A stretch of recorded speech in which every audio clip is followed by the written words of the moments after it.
इंडी गठबंधन के पंगे खत्म नहीं हुए, टिकटों का पूरा फैसला हुआ नहीं, लेकिन कांग्रेस ने न्याय पत्र के नाम से अपना घोषणा पत्र जारी कर दिया। इसमें 5 न्याय देने का वादा किया है और उसके तहत 25 गारंटियों का ऐलान किया है। बड़ी बात यह कि जब मल्लिकार्जुन खड़गे घोषणा पत्र जारी कर रहे थे और इसकी खूबियां गिना रहे थे, उस वक्त किसी ने ताली नहीं बजाई।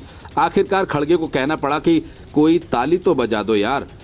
इसके बाद सोनिया गांधी से लेकर पी चिदंबरम तक सब के सब ताली बजाने लगे, लेकिन कांग्रेस घोषणा पत्र जारी करते ही विवादों में फंस गई।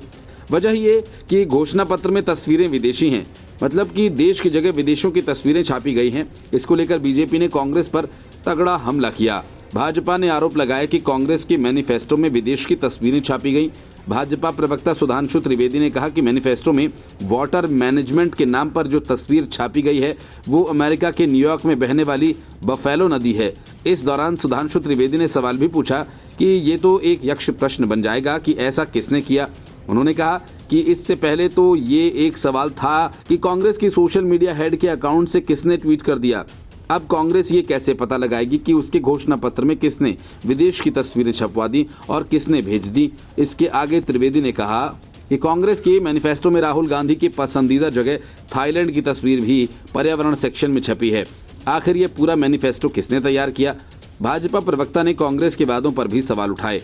उन्होंने कहा ये लोग महंगाई कम करने का वादा कर रहे हैं जो भाजपा के राज में सबसे कम है। कांग्रेस के दौर में तो महंगाई की दर 26% तक हो गई थी।